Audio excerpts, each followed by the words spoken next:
Sir, தமிழகத்தை பொறுத்தவரையிலும் அதிமுக திமுக என்ற நிலை மாதிரி இன்னைக்கு தமிழக வெற்றி கழக விஜய் ஒரு முக்கிய பங்கு இந்த தேர்தலை வகிப்பாரு. அதை எப்படி எதிர்கொள்வீங்க? எங்க முக்கிய பங்கு வந்தா தானே தெரியும். சும்மா உங்க பத்திரிகையும் ஊடகத்தையும் அப்படி போட்டு அந்த என்ன ரேட்டு ஏறுது, டிபிஆர் ரேட் ஆகிறதுக்கு அதை போட்டு காட்டிட்டு இருக்கிறீங்க. என்னங்க இருக்குது, என்ன பண்ணாங்க சொல்லுங்க பார்க்கலாம். இந்த ஆட்சி இப்போ நான் இவ்வளவு சொன்னேன். இன்னைக்கு அதிமுக பொன்விழா கண்ட கட்சி, 31 ஆண்டுகளும் தமிழகத்தில் ஆட்சி புரிந்த கட்சி. மத்திய அரசிலிருந்து மாநில அரசு என்னென்ன திட்டங்களை கொண்டு வந்து நிறைவேற்றி அதன் மூலமாக தமிழகம் எந்த அளவுக்கு உயர்ந்திருக்குன்னு நாங்கள் பளிச்சுன்னு சொல்றோம். அதெல்லாம் சொல்ல முடியும், சொல்லுங்க என்னன்னு சொல்லுங்க பார்க்கலாம். என்ன சொல்லல, கூட்டம் ரசிகர் கூட்டம் வரத்தான் செய்யும். ஒரு அது அவர் சிறந்த நடிகர், அது எந்த மாற்று கருத்தும் கிடையாது. ஆனா சிறந்த அரசியல்வாதி நாங்க தான். மக்களுக்கு சேவை செய்தோம்னா நாங்க தான் இது வரைக்கும் மக்களுக்கு குரல் கொடுத்துட்டு இருக்கிறோம். இந்த ஆட்சி எதிர்த்து கூட பேச முடியல. அது வரைக்கும் திரைப்படத்தில் நடிச்சுட்டு தான் இருந்தாரு. இப்பதான் வெளியில் வந்திருக்கிறாரு. நான் இந்த பொதுநாளைக்கு 1974 வந்தேன். 51 ஆண்டு காலம் ஆகிப்போச்சு. 51 ஆண்டு காலம் மக்களுடைய பிரச்சனையை நாங்கள் அனுபவ நிதியா தெரிஞ்சிருக்கிறோம். ஒரு சாதாரண பிரச்சனைக்கே சாதாரண பிரச்சனை இல்லை, அது மிகப்பெரிய கடுமையான பிரச்சனை தான். அது தவறு, நான் சொன்ன வார்த்தை. இன்றைக்கு 41 உயிர்கள் இழந்து விட்டோம். என்ன நடந்திருக்க வேணும்? யாருக்காக உயிர் இழந்தார்கள்? அவரை காணத அவருடைய கூட்டத்தை, அவருடைய பேச்சை கேட்பதற்காக வந்த கூட்டம். என்ன பண்ணிருக்கணும்? நேரடியாக அங்க போயிருக்கணும். நாங்களாம் ஓடல. நாங்க எந்த கட்சி அந்த கட்சின்னு பார்க்கல. நிம்மதிக்க முடியாத உயிர்கள் 41 போயிட்டு. பாவம், பரிதாபம். இந்த குடும்பம் எந்த நிலையில் இருக்கும்? அவர்களுக்கு எங்களால் முடிந்த ஆறுதல் சொல்லலாம். அந்த ஆறுதல் கூட உங்களால சொல்ல முடியலையே. அப்புறம் கட்சி நடத்தி என்ன செய்ய போறீங்க?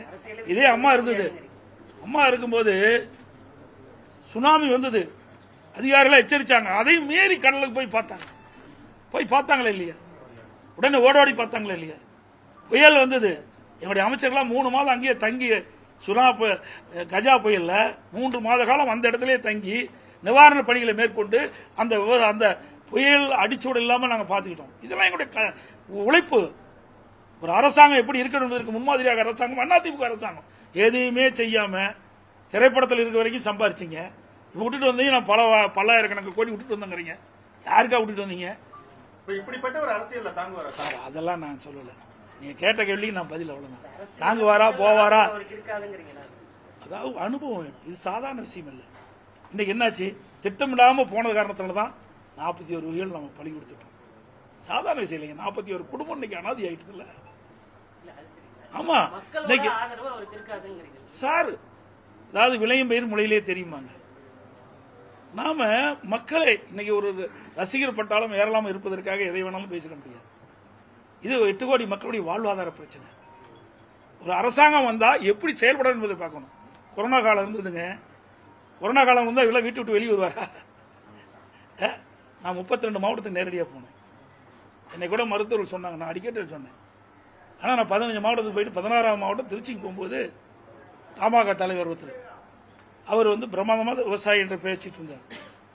ஒரு வாரம் கழிச்சு அவர் கொடுத்திருந்தார். அந்த செய்தியெல்லாம் அவர்கிட்ட கேட்கணும்னு சொன்னேன். இறந்துட்டார். அருமையான உடல், 55-57 வயசு தான் இருக்கும். அப்படிப்பட்ட சூழ்நிலை கூட 32 மாவட்டத்துக்கு நேரடியாக போனோம். மக்களை போய் சந்திச்சோம். அந்த காலகட்டத்தில் ஒரு இக்கட்டான காலகட்டம். மக்களை காக்க வேணும், மக்களுடைய பிரச்சனை தீர்க்க வேணும். அதையெல்லாம் நேரடியாக சேர்ந்து நீங்க எல்லா ஊடகம் பார்த்தீங்க, எல்லா இடத்துலையும் போனோம். அப்படி ஒரு சூழல் வருகின்ற போது இவரெல்லாம் எப்படி சமாளிக்க முடியும்?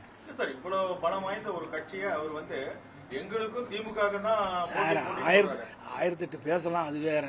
அவருடைய இது சுதந்திர நாடு, யார் வேணாலும் கட்சி ஆரம்பிக்கலாம், யார் வேணாலும் ஒருத்தர் வருவதற்காக பேசலாம். அதையெல்லாம் பொருட்படுத்த வேணுமா? உங்களுக்கு பத்திரிகையாளர் ஊடகமும் தெரியும்.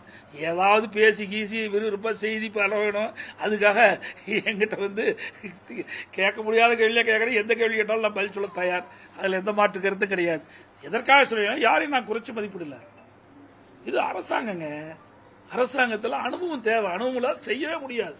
பெரிய கஷ்டங்க.